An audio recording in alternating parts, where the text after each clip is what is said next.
study which threatened the company's interests and to smear the scientists themselves.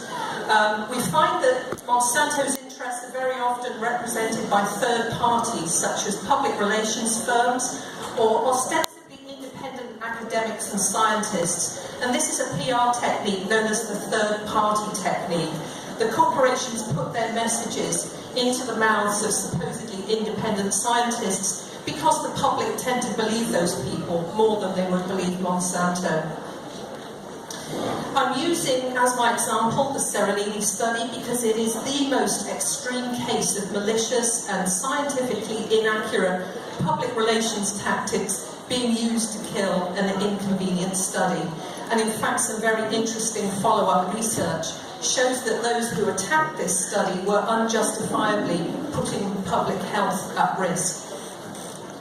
The study was published in 2012. It was a long-term toxicity study, and it found that 2 Monsanto products, a GM herbicide-tolerant maize and the Roundup herbicide that it was engineered to tolerate, had toxic effects on rats fed over the long term.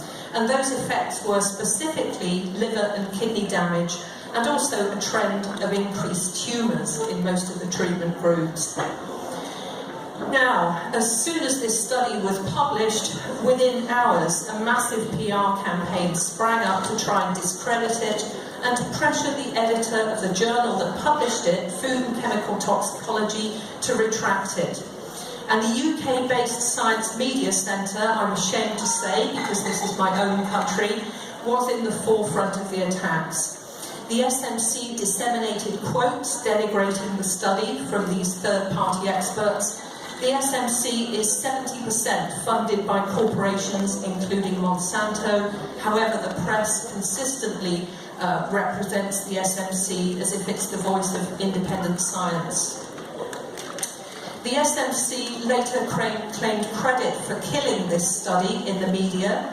The director of the SMC said that she took pride in the fact that the SMC's emphatic thumbs down on the study had largely been acknowledged throughout UK newsrooms, and several TV programmes actually rejected the story after reading the SMC's quotes, and they were circulated to the media by Monsanto and other GMO lobbyists.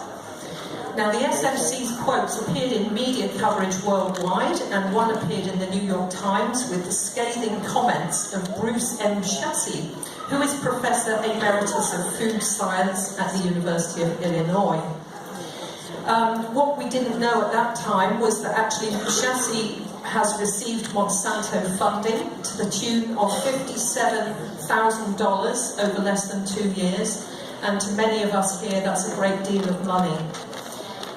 In promoting GM crops and the associated pesticides, Chassey consistently failed to disclose any link at all with Monsanto. He only described himself by his public university role.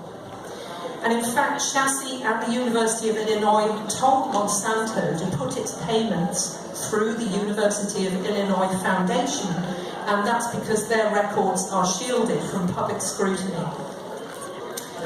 The American business magazine Forbes was key to these attacks. It published 6 attack pieces on the Seralini study in 10 days, targeting both the research and the researchers as well.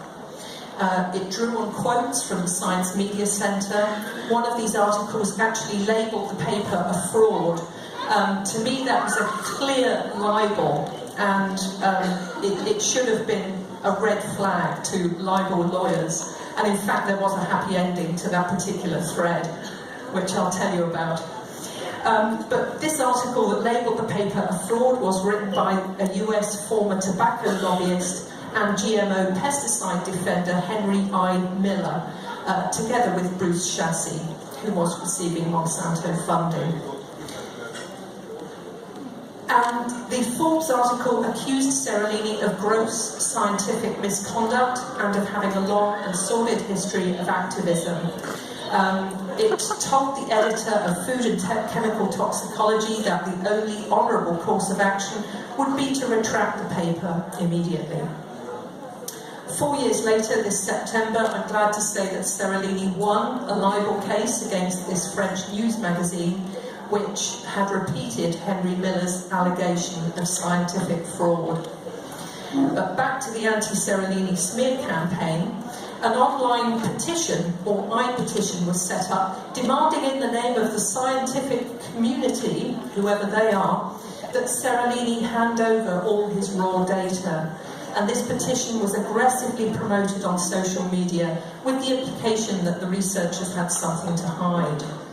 And these are very old, repeated tactics. John Vidal in The Guardian described the attacks on Seralini and his team as a triumph for the scientific and corporate establishment, which has used similar tactics to crush other scientists. And these include Arpad Pushtai, who was sacked after his research suggested that GM potatoes harmed the health of rats.